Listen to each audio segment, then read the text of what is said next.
We're back at you with gloves off, and today we have candidate Luis Delagarza for Texas State Representative, District 42. 42. Paul, How we doing?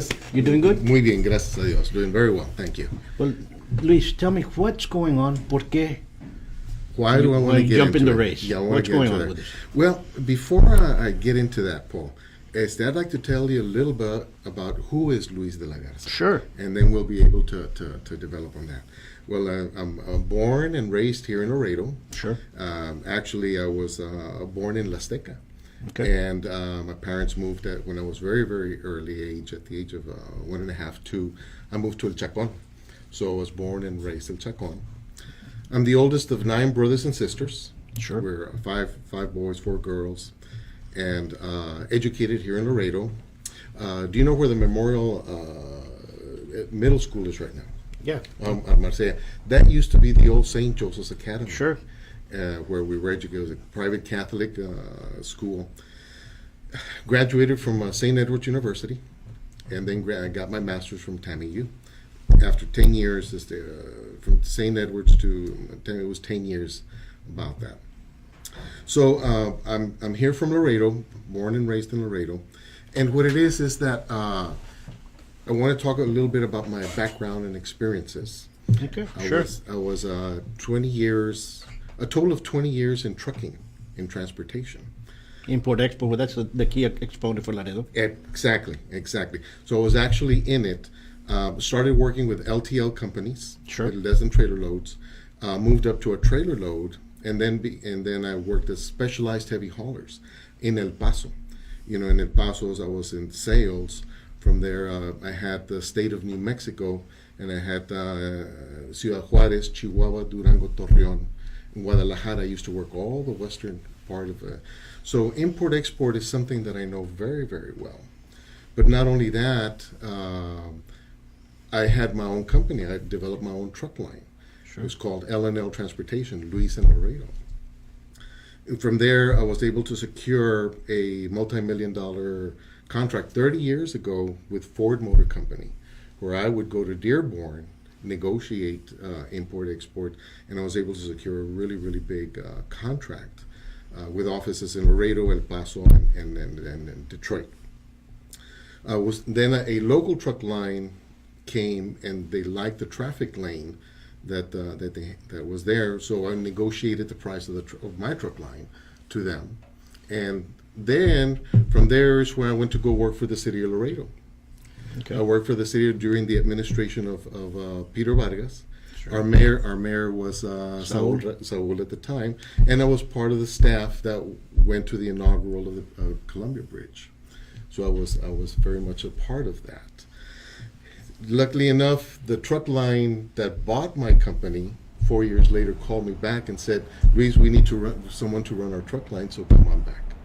And will you come run our truck line?" And I did. So what do you feel about NAFTA and everything that's going on? Do you think it needs to be dissolved, revamped? What do you think needs to happen? NAFTA, and what people, I feel, my master's is in international trade.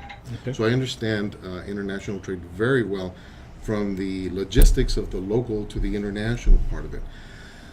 The way I look at it and the way I see it, NAFTA is completely outdated.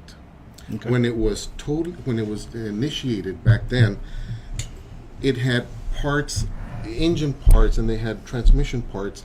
You say, we're going to use these 10 components to build an engine, so we're sending it down to Mexico so they can rebuild it and send it back up. Well, those parts don't exist anymore. Okay.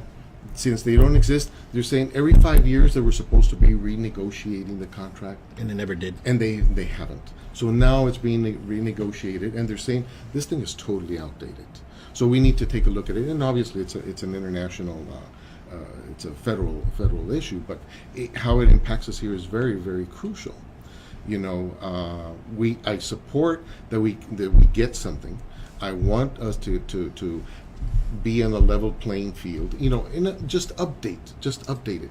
We cannot get rid of NAFTA. NAFTA is very important to our local economy, and I will do my part, to make it continue to grow and everything. I just attended the conference in September, October at TAMU where they're talking about through the Laredo Manufacturers Association are there. The word is that there's probably an additional 8,000 trucks that are supposed to be coming over the next 10 years. And so that's a tremendous amount of infrastructure that we need to do. So we need to prepare for that growth as we continue to go through that. Right now, how many trucks pass per day?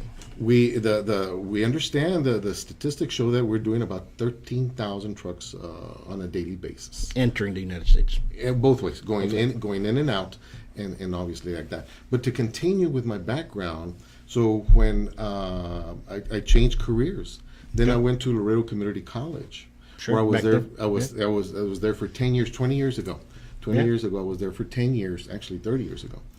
And there was a program called Tech Prep. Tech Prep was helping students, high school students, earn college credit so we had what we used to call Articulation Day, where I used to work with all the high schools of United and Laredo. And so I developed the Articulation Day, where it was an excellent program, because at that point, we had one of the programs was the Cisco networking. There were 4 classes that the students could take at the high school level, and it would convert into 16 college hours. Sure. And so, but what's important about that program is that while we were developing, there's a system called PEAMS. It's identification of the students. Because we were able to change the PEAMS number, and I can't remember the total rating system, but I think there were 7 or 8 PEAMS. We changed the rating from 5 to 4 to a career in technology. My program was able to bring hundreds of millions of dollars to both school districts, to Laredo Independent School District, to United, and to Zapata. And so in conjunction, we were able to bring in millions of dollars. And those are forerunners to what we have now, the magnets and the early colleges and so on and so forth, which started. Exactly. And right now that's awesome, because I know that Alexander is heavily pushing that. Exactly. And I've talked to John Bruce. Remember John Bruce? Absolutely. And John Bruce says, what we need is to push more. Not everybody's going to become a physician, but we need to push techs. We need to put the vocations in there. We need to start programs like that. Because he goes, you don't know how much a welder makes. I get a kid in the Job Corps, and he's already doing $25, $30, $35 an hour somewhere else. And I said, well, we need to talk, because not everybody is equal. Everybody's different. Everybody has their talents. And we have such a dynamic workforce here in Laredo. Sure. People seem to dismiss that we have the people, we have the talent. We haven't been able to totally tap into the resources that we have. And many people say, no, estamos muy atrasados. We really aren't. I think we have a dynamic workforce, and we need to really, really tap into that. And let's develop the work skills, and let's develop that's one of the things I'll be talking about in a little bit. But I was also an adjunct professor, adjunct faculty at Laredo Community College. I actually taught an import-export class there at the college while I was managing the Tech Prep program. That's awesome. So I know about syllabuses and giving tests and grading and things like that. So, but my third career, you could basically say, is now I'm a real estate appraiser. I've been an appraiser for 17, 18 years, but I've also been a broker, a real estate broker, for almost 20 years now. What's important about the appraisal is that I was appointed by Governor Perry to a state board. Okay. I was the first Mexicano to be put in a state board, where it was by other Texans, and I was in charge of over 5,000 appraisers across the state of Texas. But not only was that important, it's because my peers then elected me to be the chair. So I was the chair for the state of Texas for 2 years in a row. That's awesome. of running a thing. And I think that's important, because what it does is shows that my ability to show transparency, my ability to bring new policy into state law, into state governance, and to be able to discuss it with our peers, with my other fellow board members, and with the commissioner, and work together. And work together. And that's an issue that many forget. You have to be able to work together because you're going in there with a lot of different minds. That's the key. A lot of different opinions. That's the key to the whole thing. To be able to sit down, talk about the issues, talk about what is it that you want, what is it that I want, and let's sit down and work through it. You know, we can always come up with a medium. We can always come up with a solution. You know, and we're not getting the solutions across. Those are excellent points that everybody needs. To answer your question, why, you know, so what's going on? Why? Porque? Why did you say, you know what, I'm going to jump into the race now? And yes. So to answer your question, I bring complete transportation experience. I bring city of Laredo experience working with local government. I bring education, working at the community college, and now I bring real estate. And I understand how to do it. I've negotiated with the Fortune 500 companies, buying, selling. I pay tax. I do my payroll taxes. So as a local businessman, I've been exposed, and I do this on a daily basis. That's excellent. Let's touch base on some of the issues that have grasped in the nation, especially here in Texas. Okay. The big wall issue. The big wall issue. What do you being from Laredo, we kind of in the middle of everything. Let me be very clear about the wall. The position of state representative will be to represent the local people. Sure. Our local people, as I myself, do not believe in the wall. Okay. I believe in border security, and I think we should increase our border security, and I think we need to address that with more technology, more drones, maybe more boots on the ground. You know, our governor is spending millions of dollars with our DPS at the border. Of course. You know, and we could use alternative types of security. In the wall, not only will it be aesthetically not good looking, but on the eco side, the ecology side, you know, how do you animals and things of that nature. But there's certain places in the United States that need a wall. Well, no question about it. You know, but here in Texas, the terrain differs. So if there's a terrain that needs it, place it. Exactly. I agree with that. And we want to do it because you're not going to stop the actual flow. No. And you know, let's not kid ourselves about that. So what we want to do is deter them, be able to detect them, and then hopefully detain. You know, one of the things that, believe it or not, I believe that we really are at a point where we may be infiltrated by people that don't have the best interest for our state. That may be just bad people. And so beginning a good line of defense at the border, you know, with border security will be one of the things that I would promote. And obviously it's a federal issue, but it affects us locally here. And we need to make sure that we support our local law enforcement, not only locally, but our Border Patrol, which brings me to another point. I just graduated from the Citizens Academy from the Border Patrol ahorita in November.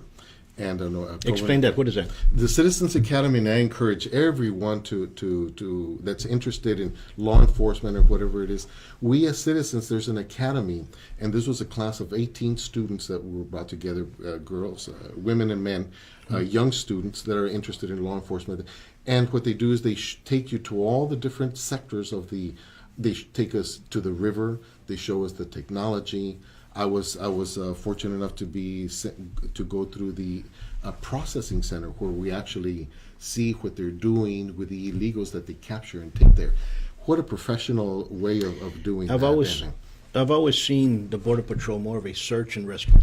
Well, let me tell you. Because you have a lot of illegals that come over, and some of them, I found them at the ranch, they're half dead. Yes.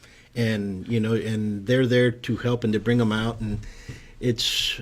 A lot of people have the misconception of the Border Patrol. Paul, I was totally impressed with the professionalism, the cleanliness, the way they conduct with their people. You know, obviously we have the top of the line computer system, so they can tell if they've been here before or not, and the technology is there. But we need to support it's so humane There, we give them blankets and we give them food and we give them attention and connect them with their family members and of that nature. Unbelievable. They've, our ranch in Zavala County, and they've called me sometimes. I speak 4 languages. Portuguese is one of them, and they've got many Brazilians that have come over, and nobody can speak Portuguese, so they bring me in there as an interpreter, and they've been misled. Yeah. They've been misled. They say, you have a visa. They're back and forth. They can go back and forth, Brazil and Mexico, and then they say, we'll just cross you over. And Sure. I go, you should have paid it back then. You could have gotten part of the selection. I think our immigration policies and procedures on how we get people to get their visas, that needs to change. Absolutely, it's a holistic type of a problem that we have that needs to be addressed, and we're going to come up with a solution. Congress is under the gun right now to get something done, and I think that's very important.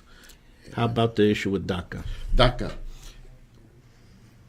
Children that came in were brought in by their parents have absolutely no reason to be. We shouldn't punish them at all. So I support DACA. We need to find a solution to be able to and obviously it's a federal issue, but students children that were brought in at the age of 5 and 10, we need to be able to address that. We've already spent hundreds of millions of dollars invested in education and in why do we want to get rid of students that and workers that are already being productive? I don't see the reason on that. I'm for the same thing, okay?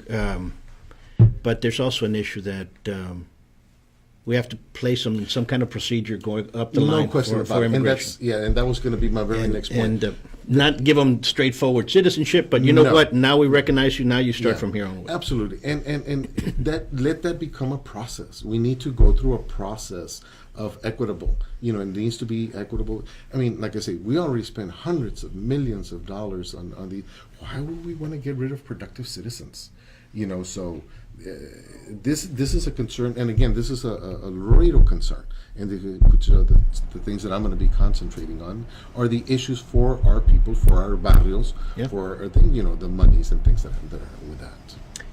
Here's another question: what do you see Laredo? When I left Laredo back in '86 when I graduated, you were already around, and there used to be that old slogan, "Keep the buck in Laredo." Yes.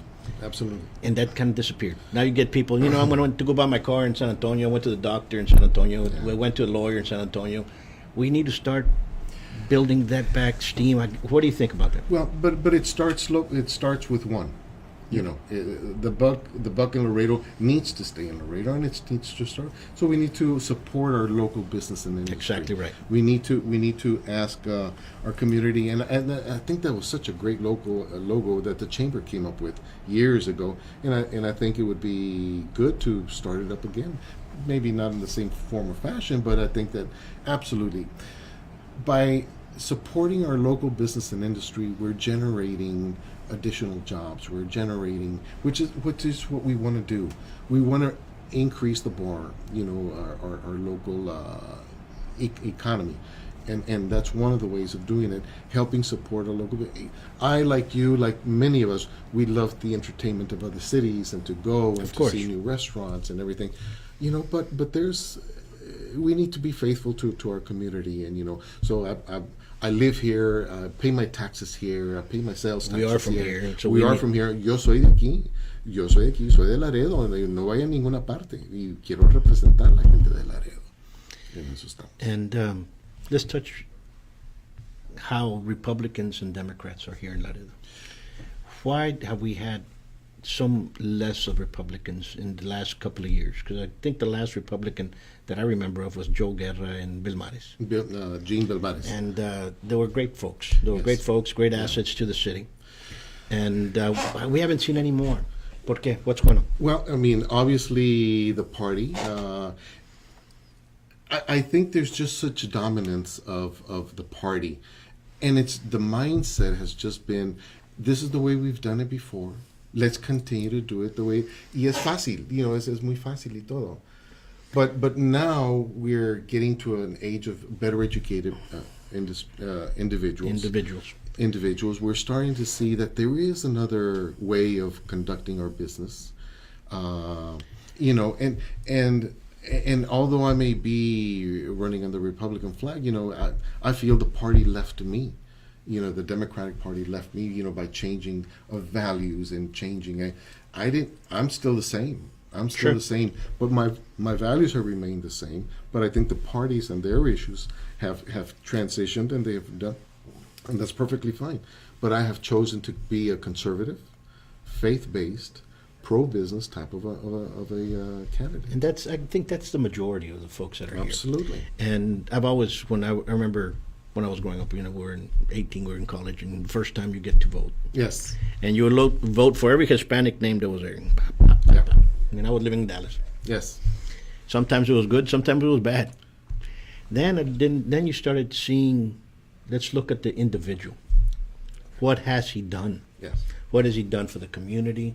Don't vote for the straight party. Don't vote for this. Right. So you have a lot of issues like that. I think not only is that a trend that's there, but I think, and not in this election, but in the following election, straight party ticket is out. We all know that. So individuals, voters will have to now select who they actually want to do. You know, but talking about community, you know, I was president of the American Red Cross here locally. Sure. I've been in different I've been with the chamber and their education and their business things. So I mean, the involvement of what you were talking about, just to enhance what you were saying. I've been local. Yes. Yes, there's people that have always been involved, and then like yourself. And there's people that have never been involved, and then you see them jumping. Well, what's your issue? Yes. You know, I understand yours, but what's your issue Yes. of why you're going to be jumping in? Yeah. Exactly. And I think that's people need to understand that. Yeah. You know, and What's another one? What's your district? What, you know, is it changed any?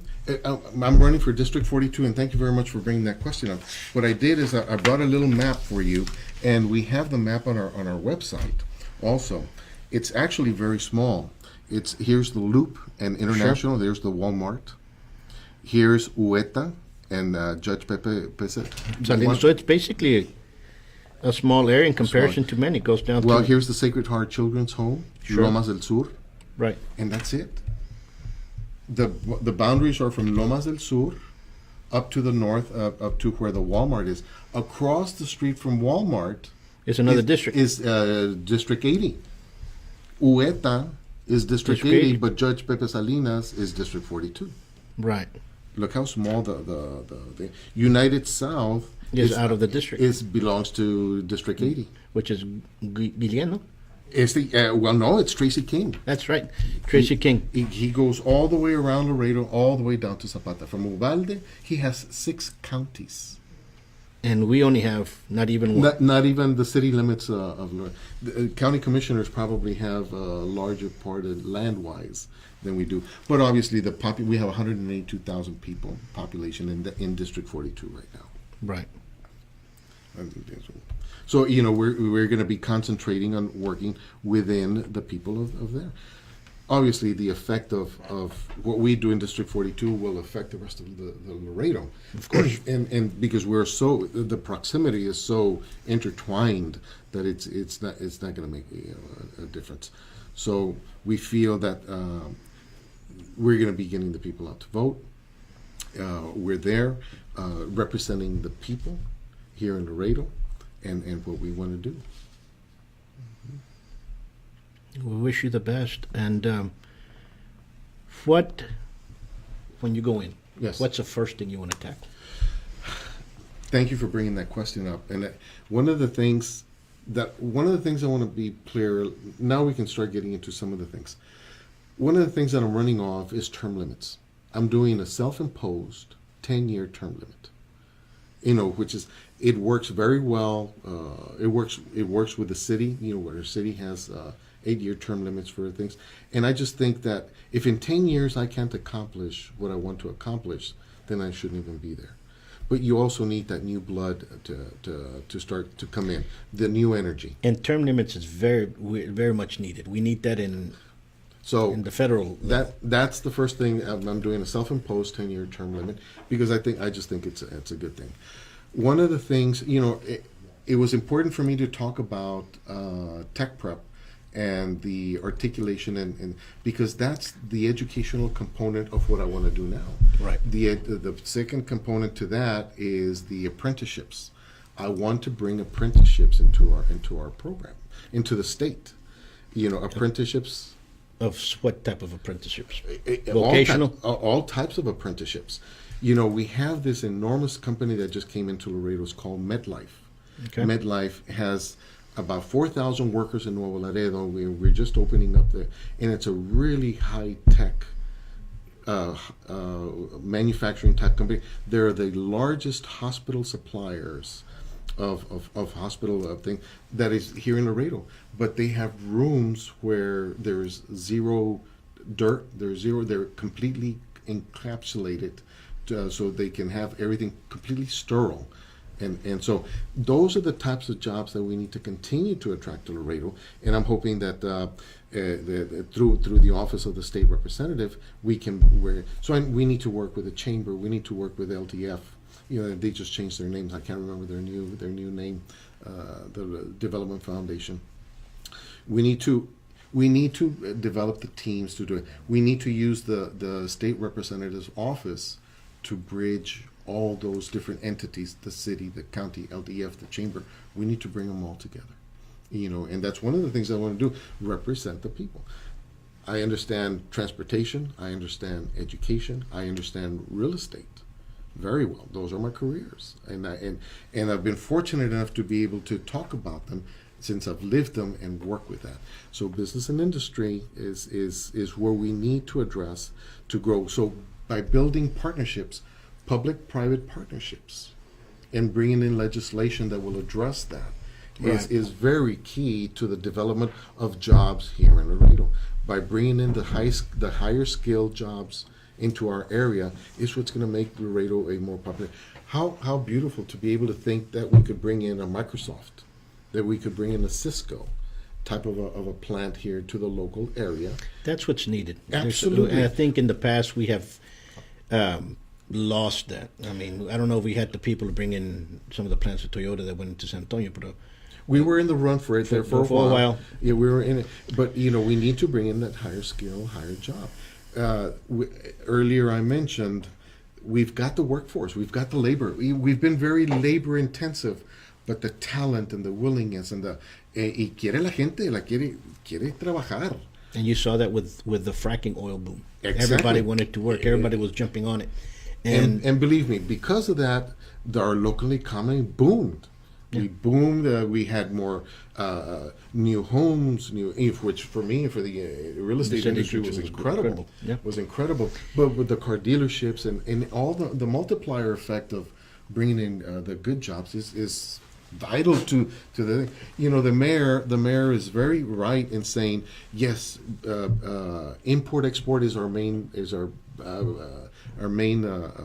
business here in Laredo, but we need to diversify from that.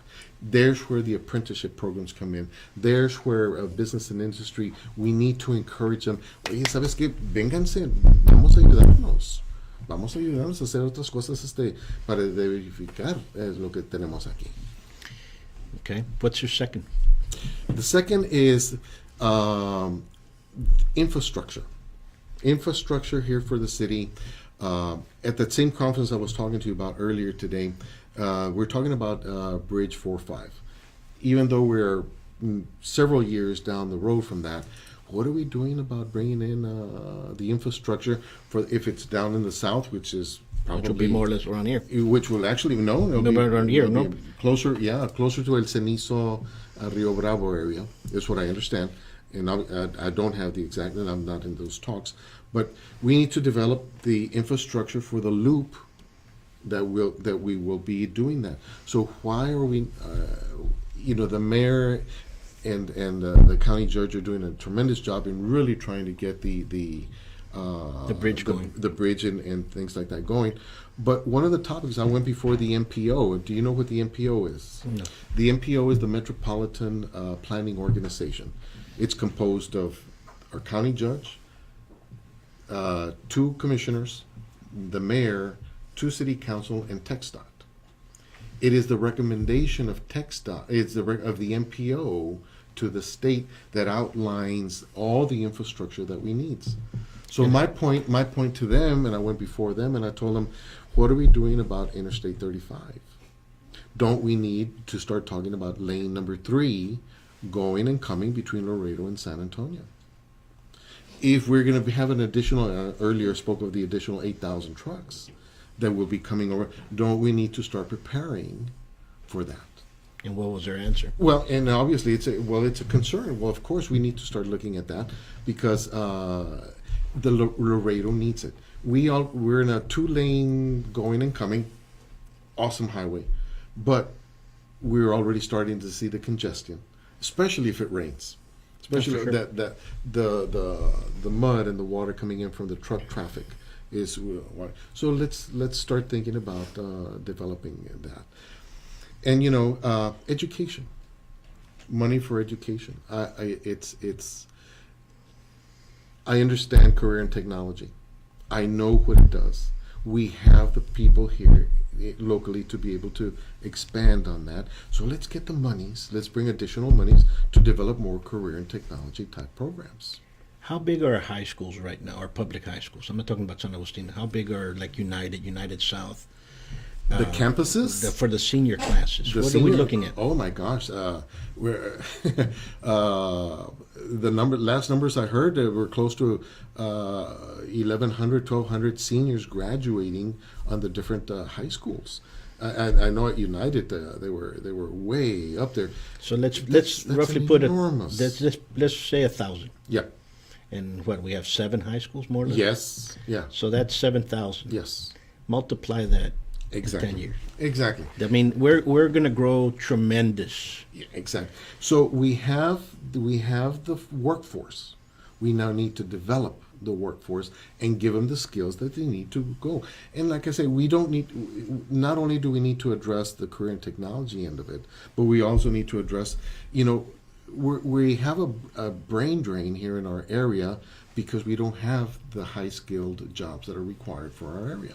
So how many successful business people do we have from the Laredo that are successful in other cities that they're taking their talent, our talent, Many. to out of Laredo? Let's bring them back. Let's keep them. What do we need to do to keep them? Many. We have many. Yes. We have many college students, high school students, that as soon as they graduate, they leave. They're gone. But we do have a huge majority that stay. Yes. But some of the ones that gone have become very successful. Correct. Okay, and why? Because of the businesses. But who is lobbying those big companies to come down? Well, right now, obviously, the chamber's doing their job. LDF is doing their job, but I don't see the support that is required Support from from the state, from the state representative's office, to say, let me go with you and help me bring in these guys. And let's bring in these other things. I don't see that representation there. And I, as a businessman, and I, as a local, understand that, and I want to be part of that growth that I can bring to Laredo, because Laredo's got so much potential with its people and the resources that we have. There's no reason why there's a few stumbling blocks that we just need to cross to make sure that now that we have the MedLife, which is a prime example of what we need to go and say, look, we already have this type of industry here. Let's lobby, let's go, let's work at bringing in other high-skilled, high-level jobs for the Laredo area. No, you're absolutely correct. Well, thank you. You're correct, because everybody needs to grow. It's a symbiont society. We all work with each other. Absolutely. So there are things that we just, the community college doing an incredible job of their work. Dr. Solis, and then over at TAMIU, the PhD programs that we have here. I mean, we have the educational support that we need, but we know we now need to work with the unions. We now need to work with the local departments. The big companies to bring the additional support that we need. Let's change it a little bit. Sure. Our problem with our youth. Okay, how are we going to bring preventative programs to try to push them away from drugs and stuff like that? What do you suggest? Because that's a problem that hits everybody. Every community has it. And I have yet to see anybody stand up and say, hey, let's do this. Education is primary. Okay. to bring awareness. That's primary. But family support is very, very big. It's interesting that you bring that up, because I personally went through that, having a family member going through that problem. So I've been there, I've done that, and it's a tremendous struggle. So, and I wish it on no family, but I went through it, and my family went through it, but it was through prayer and it was through support that we were able to beat this and bring this family member back into mainstream, and who's being tremendously supportive of our community and productive in our community. We always catch it when it's too late. Yes. And I'm the type of person that's, let's stop it before it starts taking off. And I've been involved with youth for a very long time, not only here, in several other countries. Exactly. And it's the same problem. And thank you for doing that. And that's a uh, service that it takes a special person to do. Thank you. And what I see now, they're getting small. The age is getting lower Younger. and younger. Yes. And you're like, ¿dónde está? What can we get these kids and do something with them? And I don't see it in the rec centers. I don't see them. I don't know. We need something that needs to come up. I have 5 grandchildren, 3 in Laredo and 2 out. I have a 14-year-old grandson, 10-year-old granddaughter, 9-year-old granddaughter. You don't think that's a concern of mine? No, it's a concern of everybody. Absolutely. And obviously, we need to find a way to break and make those young minds understand the complexity and the trouble that it brings into it. So whether we do it through the rec centers and more education and just have maybe films or something, this is not only is the drug problem huge, but it's going to be affecting our the growth of our, not only our city or county, but our state and nationwide. We really need to be concerned about that. And I, for one, am going to do my best and everything that I can to address that. Like I say, I went through that as a father, as a parent, as a cousin, and we had a family member that went through that. And believe me, it's very, very difficult. It's very trying. It's very draining on the family. But again, through prayer and support, we're now mainstream and we're good to go. So I know exactly what it is, and I don't wish it upon anybody. Absolutely not. And they're great kids that we've had. And once they get stuck in it, you just see the downfall, and some of them have never come up. Exactly. And then you see them 10 years, 5 years later, and they're worse, and you're like, and that's just, it's sad. Sure. It's sad. It's something that we as a whole nation have to come up and put our thinking hats on. Exactly. And I don't think placing, I had a student that was thrown in jail because he was caught with some drugs, and you're just making more of a criminal than you actually should be helping him. And I think that's the wrong way. Well, let's help him out. But not only do we need to address the student, but we need to address the family. The family also needs to be very much a part of the way of correcting whatever wrong has been done by the individual. And I remember when he came out, he was just on pot. Yeah. And he got hooked up with heroin inside jail. And you're like, profe. Yeah. And I'm like, How now sad. now he came out worse than when he went in. Yeah. So I was, we kind of helped him out a bit, and he's off now in California trying to make a life, and wish him the best. Well, absolutely. And again, we need to address it as a unit, not as an individual. And so what do we need to do to re-educate ourselves, since we do have this ongoing problem? And like I said, it's not only local, but it's statewide, it's nationwide. It's nationwide. And it affects anybody in any social, economic level, and in any race and ethnic group. A todos It's gonna hit you. A todos niveles. And that's the way it is. And that's something that we all should be concerned about. Exactly. I'm glad that you're on board with that. Absolutely. Tell me more. Well, we're working on educating the people. One of the things that I wanted to bring about is how the primary is working. Okay. Many people are confused about, oye, pues No estás en el ticket del demócrata. ¿Cómo puedo votar por ti? And so I just want to take a couple of minutes to say, right now, each party, whether it be Green Party, Independent Party, Tea Party, Democrat, Republican, everybody is choosing the primary candidate. Since it's been years since we haven't had A Republican. well, or anybody. Well, we have had a Green Party. But they haven't been visual about it. In a very very limited sense. Everybody picks their own to go to the November election. Sure. So at the November election, everybody will be able To vote. to vote for the candidate of their choice. And so I think that's very important. So the two things I wanted to really talk about was the size of how small our district is and the importance of vote. And we're telling everybody right now, vote the way you have always voted. Do not change anything. If you voted Democrat all your life, continue to vote Democrat. I'll probably get 20, 30 votes. I'm joking about that. But under the ticket that I'm running under. But in the November elections is when people will have the choice, because I think a better representation from a local individual is going to take us a long ways.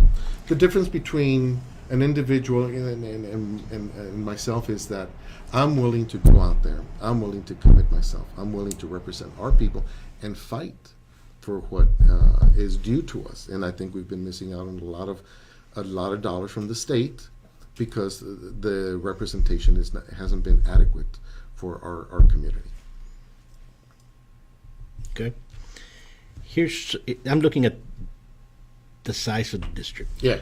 And for the importance of Laredo, and we just have that much small, and the importance of of 80. Okay.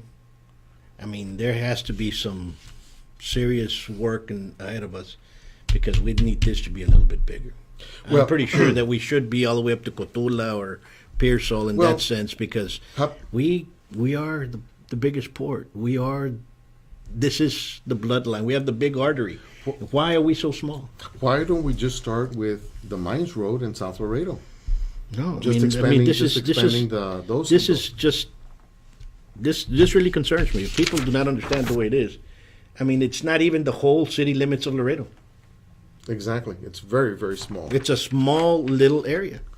Yeah. I mean, is that the importance of Laredo to Texas? I'm serious. I mean, we really need to change that. This is something that needs to... Absolutely. And those be one of those things that we'll be definitely addressing. How can the Mines Road not be part of District 42, which is the South Laredo. Or not even South Laredo, Cenizo and part of Webb County. Yes. We don't even have a county. Yeah, no, it's not even. Not even a county. I think it's what, a third of the county. It's about a third of the county, exactly. If you look at this, a third of a county. That's pretty. It's pretty restricted. You know what I'm saying? Like, is that really our voice? You know what I'm saying? That's exactly right. That's exactly right. That to me is what hit me. I did not know. I had not realized how small it was. I thought it was a lot bigger. Yeah. So this is part of my educating the public about where we are, what type of representation we have. And this is what gets me. You got somebody here that is from Uvalde. Yeah. Yeah. No wonder they don't really care about what's going on here in Laredo. Yeah. Understand what I'm saying? Exactly. I mean, okay. It never shows up. I'm just looking at this and... It's very easy. The World Trade Bridge and Columbia Bridge are not part of District 42. Nor the fourth bridge that's coming up will be part of... Nor the 4-5 bridge will be part of District 42. You know what I'm saying? Have you seen it? And it's an incredibly small, restricted area. But we need to bring in the representation first. Of course. So let's go over the first hurdle and let's make it happen. And now I can come and talk to you and I can say, hey guys, why don't we come in and let's take a look at this? Are we really representing Laredo the way it should be? Do we need to take a look at the boundary lines to say? Because if we look at the import-export companies, yeah. they're not even here. They're not even there. Exactamente. Entonces, ¿qué estamos Do you know what I'm haciendo? saying? I mean, like, 95% of our warehousing and everything is outside It's the District 42, which is what we should be representing. representing, you know, and then they blame you. You guys are the ones that have the bridge. Wait a minute, you guys are the one hosting the bridge. How come you have been working on this? Así es. Understand what I'm saying? Yes, So, yes. you know, Exactamente. So, esas son las cosas que tenemos que estar viendo. ¿Dónde estamos? ¿Dónde está la representación de nuestra ciudad para todo eso, verdad? yeah. So, Well, one last word. Yes. Tell the community what you wish. le quiero decir a la gente de Laredo que soy Luis Delagarza, soy representante, soy de aquí de Laredo, soy de Sur Laredo, y la representación que les quiero llevar es para representarnos y ayudarnos a nosotros, para podernos mover adelante, para la representación y para seguir creciendo la ciudad en una manera que sea beneficial a todo mundo, en cualquier nivel que uno esté. Tenemos que seguir luchando por los dólares de Laredo, tenemos que seguir con la representación de Laredo para salir más adelante. Y aquí su servidor, estoy dispuesto a tomar mi tiempo, he dejado mis carreras, he dejado mis negocios para venir a representarlos. Thank you. Gracias. Thank you, Paul, very much. And thank you for all the work you've done. And you can keep this. no, thanks. No, we should hang it. Déjame también darte este aquí. Oh, thank you. Yeah, I know you can't. Good, Jesse. We'll put it here. We should actually put a banner somewhere. Put everybody's pin up there. Put everybody's pin up That's there. a good idea, okay? Yes. Está bueno. Pues No, muchas thank you. gracias de nuevo. And we'll see you. Aquí a sus órdenes a todo el mundo. Until next time, we'll see you back here in Gloves Off.